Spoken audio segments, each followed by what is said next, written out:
Day 1, since yesterday was day 0.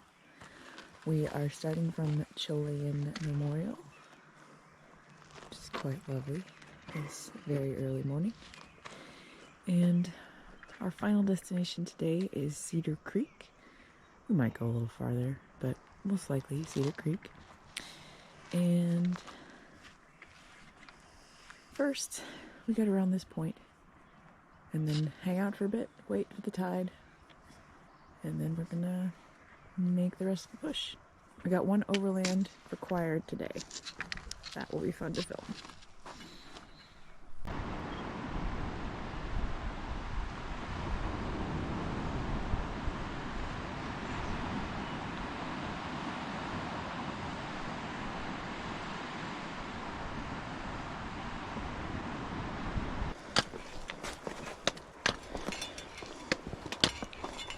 Not completely crossable at high tide. Nope.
Okay, almost.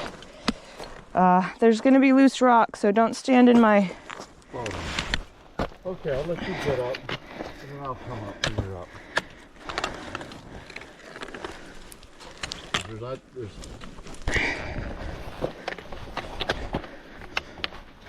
I know this way saves us that big fucking climb around the rock. Yeah.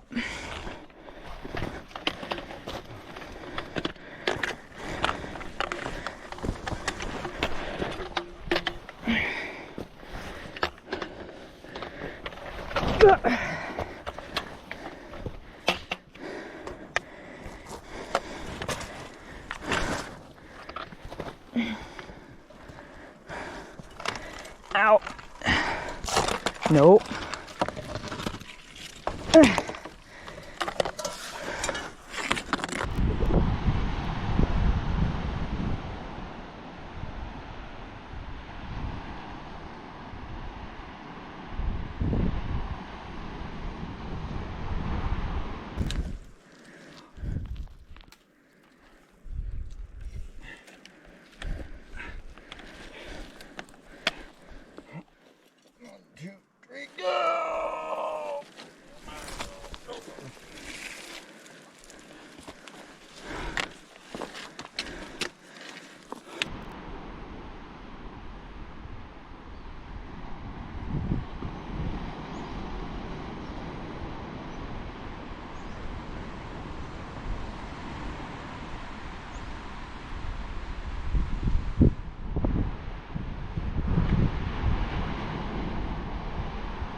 Stay up here.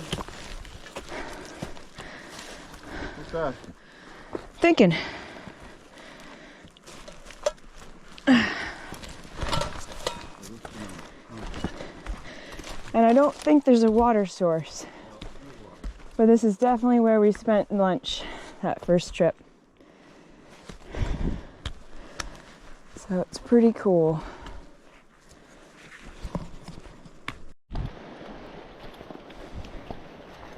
This sand is damp and nice to walk on. Soft without being so yielding that your feet slip with every step. Right now, we're gonna get as close as we can to that little notch where there's some water accessible nearby. And we're gonna hole up. Wait for the water to come in and go away again. Ambrose spontaneously called his bear canister a tray cray. I don't know what it means or how it's spelled, but I love it, and I'm never gonna let him forget it. We are selecting the place where we are going to wait out the tide, instead of letting the tide select the place for us. We have water behind us. Of course, water in front of us, but fresh water behind us. Yeah, water we can filter into drinkability. There's two other people down there. Somewhere. Yeah, and if they ain't holed up, They should be. they should be. Because if they're going to try to make a run for it, It's getting kind of late. it's going to. The other side of that notch, there's just pretty much a flat beach for a good long stretch. So even a low high tide like the one that's coming in would definitely Yep. It's going to be flooded. Yeah. Yeah. So that's why we're holed up. The place of our choosing. Lessons learned. Yeah. Lessons learned.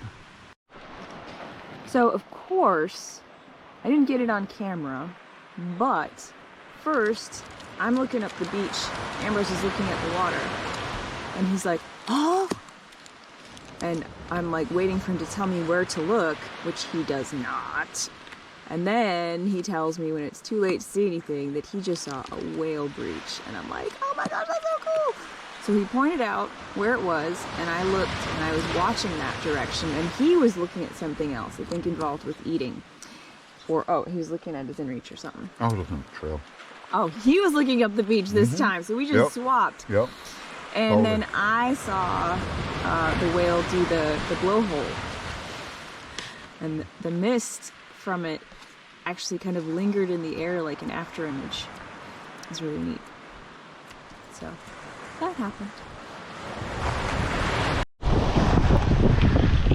This is one of the few places where you are absolutely required to go overland. There's never a time when the tide goes out far enough to allow you to walk around this. So there's a trail right at the lowest point, which includes a rope, which comes in very handy, although I've seen park rangers just skip using it because they're so used to it and their legs are so strong they just walk right up and right down because they're crazy. Well, because they get to live here.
We have been thwarted by the tide. It may be a low high tide, but it is still high enough to stop us. Now, we could climb up all those rocks, or even just up these rocks, over here, or those rocks over there. But we don't really want to climb and clamber today. Not today, I say. Not today. Tomorrow is going to be a super hard day. So we're going to wait a bit. Let the tide say bye-bye. And we still might get our feet wet, but as long as it recedes enough for us to walk on the sand, it shows no signs of doing. It's just like, oh, I'm actually going higher. Joke's on you.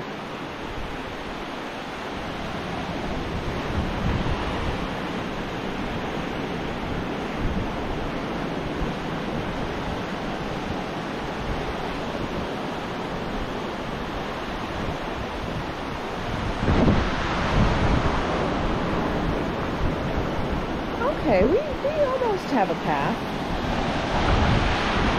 So maybe if we just climb up this rock, and then down that rock, around those rocks, and wait for just the perfect time, and probably another 20 minutes, we'll make that path a little more viable.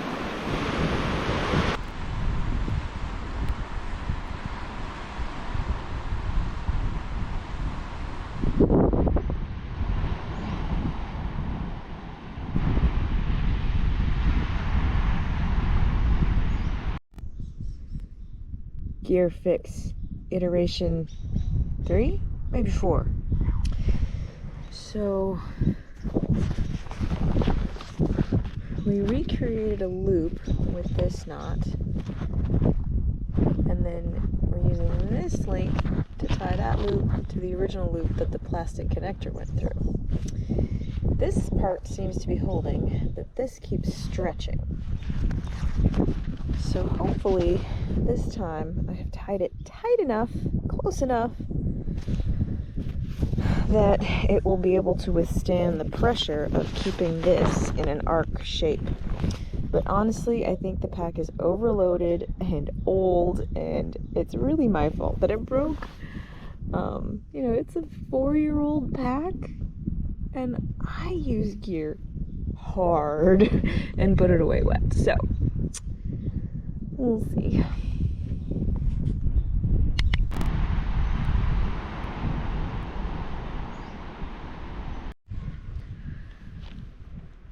There we have Norwegian Creek. And this campsite is part of the area referred to as Norwegian Memorial. The memorial itself is at the far end of the beach, and it seems like most people don't actually camp there, though we have. This is our first time camping so close to the water. Got our tent pitched in sand this time. Last night I don't really count as sand, even though it was a beach. The stand stakes would not really grip. I had to put rocks down. But here I just needed to dig them in nice.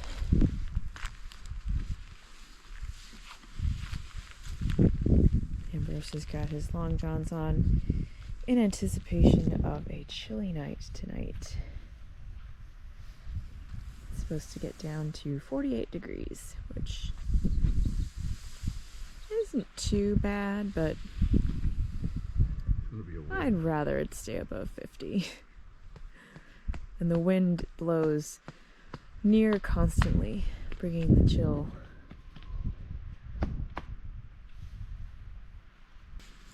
And this is the view from inside the tent. I take it these lights will turn off? Yes. Yeah, just don't fuck.